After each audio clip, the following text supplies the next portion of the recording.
E aí galera, tudo bem? Bem-vindos aqui a mais uma aula falando sobre 1984. Estou chegando ao capítulo, eu acho que é o mais importante, aquele que ajuda você a entender o livro como um todo, que é o capítulo 9. E falarei brevemente sobre ideias do capítulo 10. Então vem comigo nessa aula, porque é uma aula muito importante e que com certeza vai te ajudar na redação. Vem!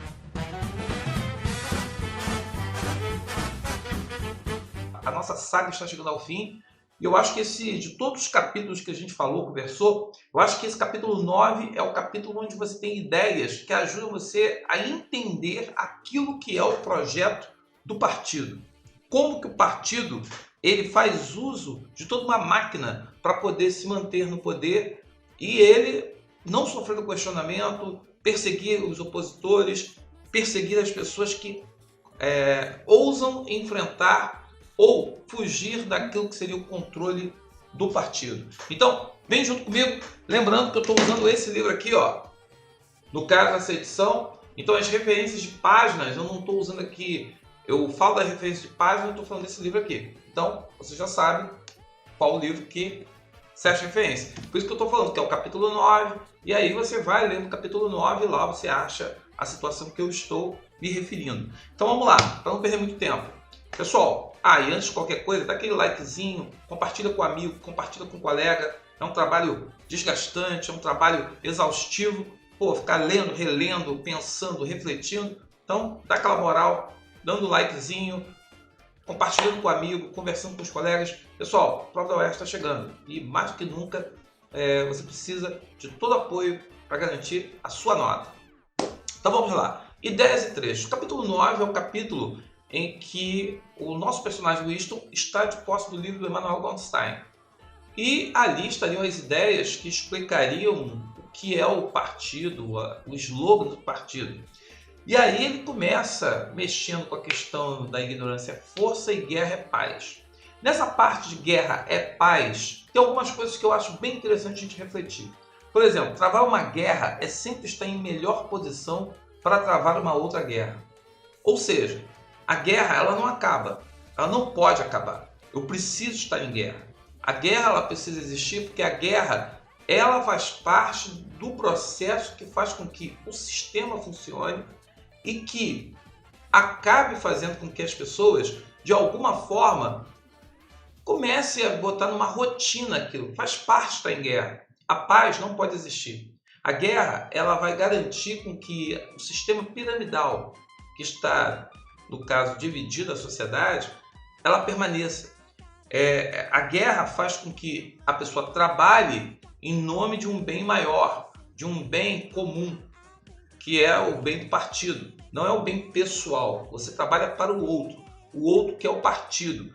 Só existe o partido, só existe o grande irmão. O grande irmão ele é o centro.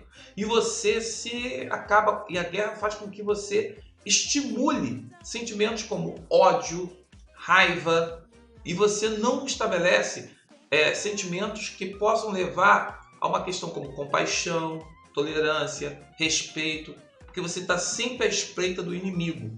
É importante sentir medo, é importante que você sinta estar, no caso ali, num estado de vigilância. E esse ódio ele precisa ser expresso o tempo todo. Os 2 minutos de ódio, a semana de ódio, tudo isso existe para poder fazer com que as pessoas elas fiquem cegas, elas percam a razão dentro desse projeto. Outra coisa, a máquina mantém as desigualdades. Então, como eu já falei aqui no início, esse trecho que se encontra lá na página 225 e que ele coloca lá para a gente sobre isso, ele vai dizer para a gente o que nesse trecho aqui 225, né?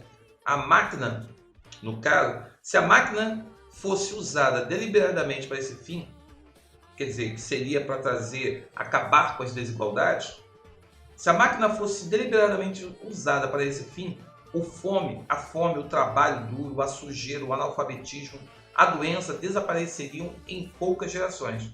E de fato, mesmo sem ser usada com tais objetivos, mas como uma espécie de processo automático, pelo fato de produzir riqueza que em certos casos era impossível deixar de distribuir. A máquina elevou enormemente o padrão de vida do ser humano médio num período de cerca de 50 anos, entre o fim do século XIX e o início do século XX. Então, a máquina ela existe ali para manter as desigualdades. Ela não está aqui para distribuir riquezas. Aquela ideia que aqui no Brasil há muito tempo se falou, né, na época da Revolução Militar, de que vamos fazer o bolo crescer para poder chegar e repartir as fatias. E você via que o bolo crescia, mas crescia para um grupo. As migalhas, os farelos, a raspa é que ficava para poder ser disputada por uma massa. Então o bolo ficava com pouquíssimos. Então esses pouquíssimos ficavam muito ricos e a grande massa ficava raspando lá a tigela, raspando a forma daquilo que havia sobrado ou que não era apreciado por quem comia o bolo. Então aqui é bem interessante essa passagem. Outra passagem que eu acho interessante para a gente refletir, que pode ser um tema legal. Se lazer e segurança fossem para todos, o sistema acabaria. Isso está logo na página 226, ele coloca, né? Porque se o lazer e a segurança fossem desfrutados por todos igualmente, a grande massa de seres humanos, que costuma ser embrutecida pela pobreza, se alfabetizaria e aprenderia a pensar por si. E depois que isso acontecesse, mais cedo ou mais tarde, essa massa se daria conta que uma minoria privilegiada não tinha função nenhuma e acabaria com ela.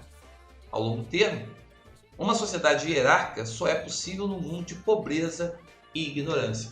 Aí você fica perguntando, quanta ignorância? Como que as pessoas ficaram ignorantes? Pessoal, se apostou na ignorância, no empobrecimento educacional, no empobrecimento social, porque isso vai garantir um privilégio.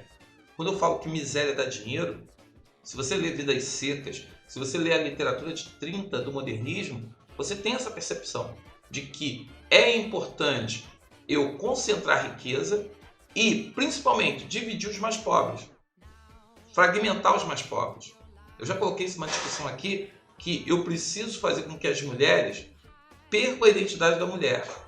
E aí, por quê? Eu tenho que criar rixas, discursos paralelos que não enxergam uma unidade, mas que enxergam uma divisão. Eu tenho que jogar dentro do movimento negro divisões que vão fazer com que as pessoas elas não enxerguem que elas lutam por um bem maior, não por questões particulares, questões individuais.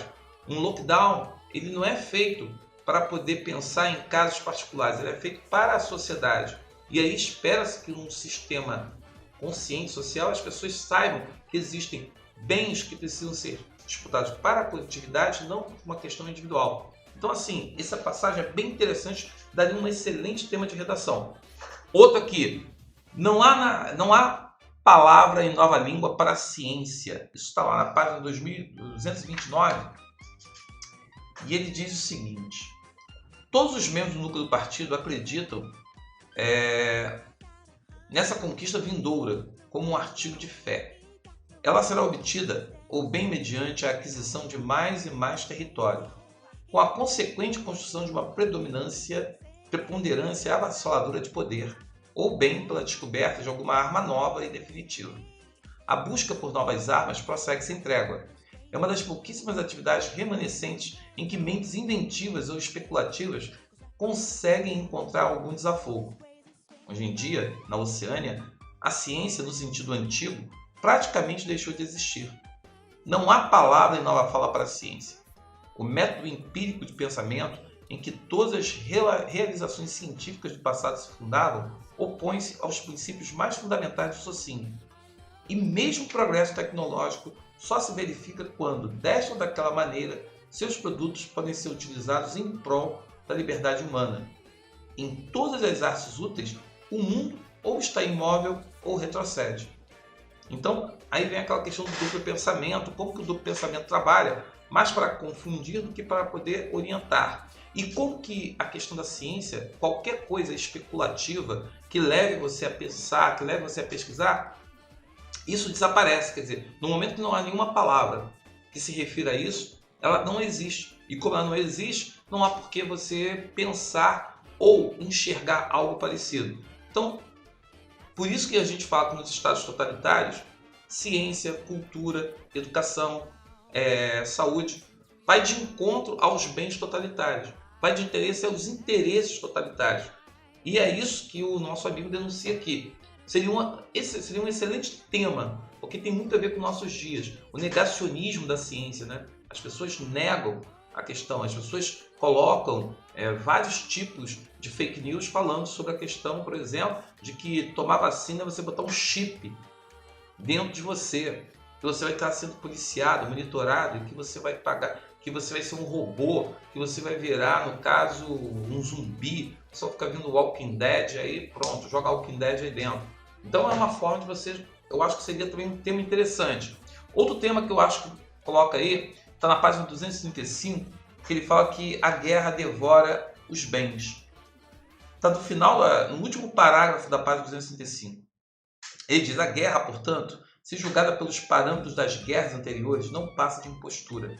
É como se as lutas entre certos animais dominantes, cujos chifres são implantados num ângulo que impossibilita que um fira o outro. Ser irreal, porém, não significa que ela não tenha significado. A guerra devora o excedente de bens e contribui para preservar a atmosfera mental que convém a uma sociedade hierárquica. Hoje, a guerra é apenas, como veremos, um assunto puramente interno. No passado, os grupos dominantes de todos os países, mesmo se reconhecendo seus interesses comuns e com isso limitando a força destruidora da guerra, de fato, lutavam uns contra os outros. O vencedor sempre saqueava o vencido. Hoje, eles não lutam entre si absolutamente. A guerra se trava entre cada grupo dominante e seus próprios súditos. E o objetivo dela não é obter ou evitar conquista de território, mas manter intacta a estrutura social. Aí lá no final ele diz: uma paz que fosse de fato permanente seria idêntica a uma guerra permanente. Esse, embora a imensa maioria dos membros do partido só compreenda de forma superficial, é o significado profundo do lema guerra é paz. Então veja bem, a guerra permanente, a paz permanente, para ele passa no mesmo ponto, porque a guerra só existe para quê? Para poder aquilo que se produz em larga escala vai ser destruído, devorado, mas mantém uma estrutura. Eu sempre lembro do Sherlock Holmes, no Jogo das Sombras, o diálogo dele com o Moriarty, quando ele evita uma guerra, e o Moriarty só diz para ele: cara, você evitou esta guerra. Eu só quero ter as balas e os curativos. Eu só quero isso. Eu não quero. Não houve essa guerra, mas outras guerras existirão. E essas guerras, quando existirem, eu estarei vendendo balas, munições para A e para B. A bala que mata A é a bala que vai matar B. Acabou. Eu só quero vender balas. E eu só quero vender os curativos para aqueles que ficarem lá feridos na guerra. Eu boto uma medalha no peito, digo que é herói, e o cara é só um cara dentro de uma estrutura, uma engrenagem extremamente cruel. Ponto. Acabou. Quer dizer, falando assim friamente, né? Mas é a questão do poder. Quem está no poder, né? O senhor da guerra não gosta de crianças. Já cantava Renato Russo.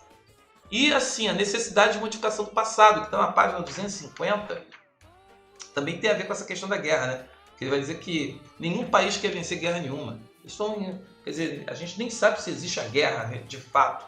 A guerra ela é vendida, falada, mas como a gente sabe que o partido fabrica muitas informações, então a gente não sabe até quando aquela guerra realmente existe ou se é uma guerra inventada. E aí lá no 250, né, ele diz: a modificação do passado é necessária por duas razões, uma das quais secundária e, por assim dizer, preventiva. A razão secundária é que o membro do partido, tal como o proletário, tolera as condições vigentes, em parte porque não dispõe de termo de comparação.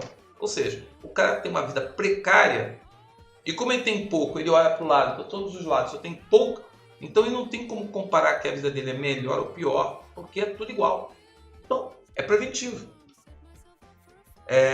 Deve ser afastado do passado, assim como deve ser afastado dos países estrangeiros, porque é necessário que acredite que está em melhor situação que seus antepassados e de que o padrão médio do conforto material aumenta ininterruptamente. Mas de longe, a razão mais importante para que o reajuste do passado é a necessidade de salvaguardar a infalibilidade do partido. Não se trata apenas de atualizar constantemente discursos, estatísticas e registros de todo tipo para provar que as previsões do partido se confirmam em todos os casos. Trata-se também de não admitir em hipótese nenhuma a ocorrência de alterações na doutrina ou no alinhamento político, porque mudar de opinião ou mesmo atitude política é uma confissão de fraqueza. Se, por exemplo, a Eurásia ou a Lestásia, conforme o caso, for inimigo de hoje, então é necessário que esse país sempre tenha sido inimigo. E se os fatos atestarem algo diferente, então é preciso alterar os fatos. Dessa forma, a história é constantemente reescrita. Essa falsificação diária do passado, levada a efeito do Ministério da Verdade, é tão necessária para a estabilidade do regime quanto o trabalho de repressão e espionagem realizado pelo Ministério do Amor. Pessoal, está lá na página 250 e 251.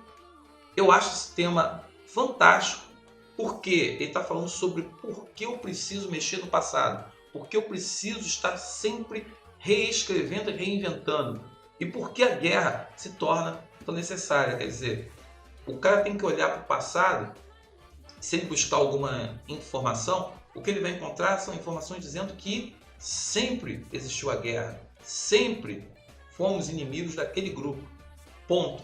E aí ele não tem como saber como é que é a vida do outro lado, ele não sabe como é que são as coisas, não tem como comparar, por quê? Porque o partido toma conta de tudo, o partido domina tudo, o partido é a verdade e só ele tem a verdade. A mídia, a imprensa, tudo vai falar mentira para você. Por isso, aí vem a questão da ignorância é força. Por que ignorância é força? O duplo pensamento. Na página 252, ele coloca essa questão do duplo pensamento de uma forma bem clara, né? Desculpe aqui. Agora vai ter marcado a questão aqui. Vamos lá. Na página 252, ele coloca o seguinte: duplo pensamento significa a capacidade de abrigar simultaneamente na cabeça duas crenças contraditórias e acreditar em ambas. O intelectual do partido sabe em que direção suas memórias precisam ser alteradas. Em consequência, sabe que está manipulando a realidade. Mas graças ao exercício do duplo pensamento, ele também se convence de que aquela realidade não está sendo violada. O processo precisa ser consciente, do contrário, não seria conduzido com adequada precisão. Mas também precisa ser inconsciente, do contrário, traria consigo um sentimento de falsidade, portanto, de culpa. O duplo pensamento situa-se no âmago de Saussure, visto pelo ato essencial do partido. Consiste em usar o engodo consciente, sem perder a firmeza do propósito que corresponde à total honestidade.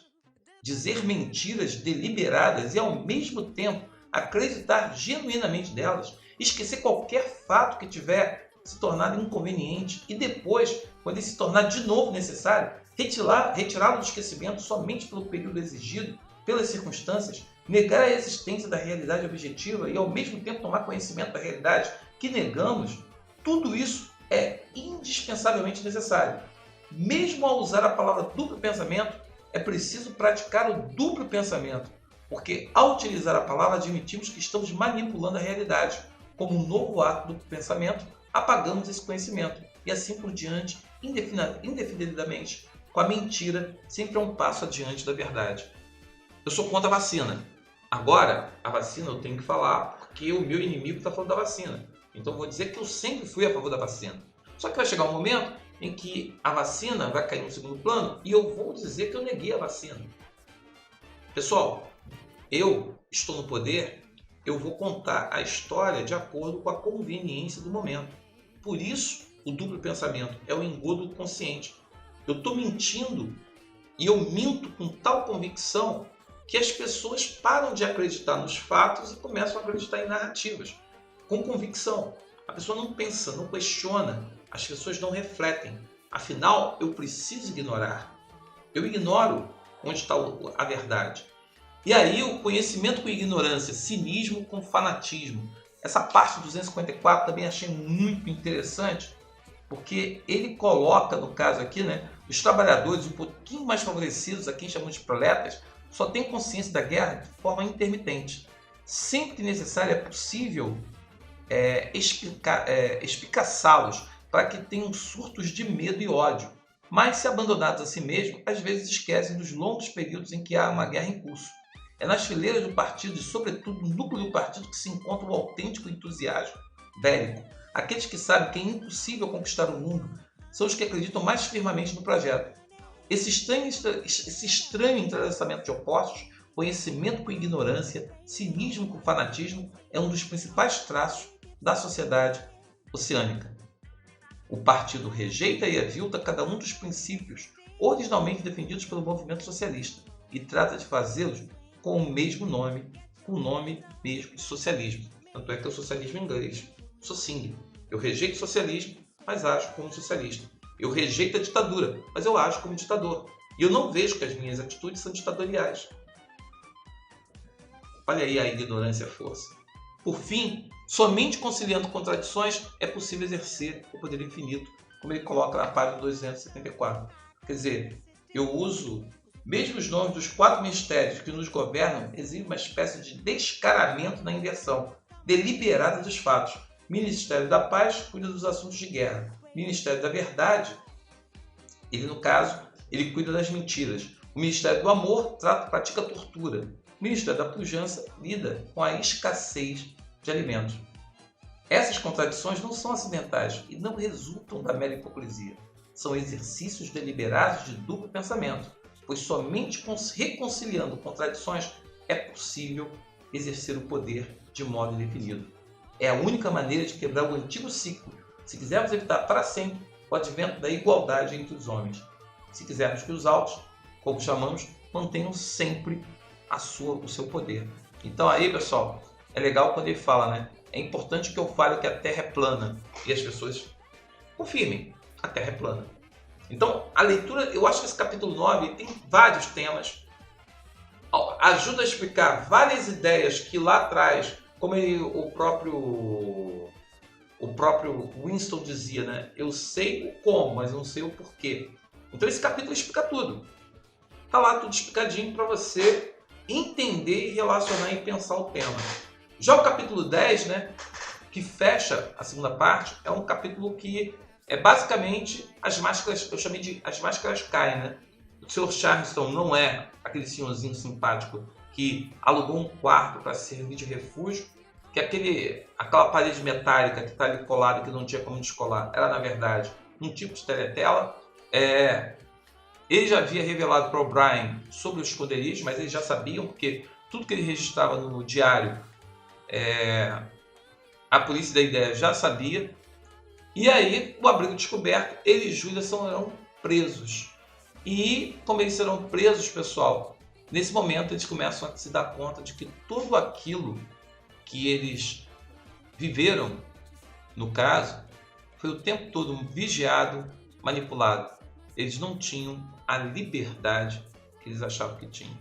Pessoal, se você usa o celular o tempo todo e fica projetando no celular tudo que é sua vida, tudo que são seus valores, acredite, as pessoas estão sabendo tudo sobre você. Você não é livre, você está sendo controlado. Você está dando de graça a informação que precisam para saber tudo sobre você.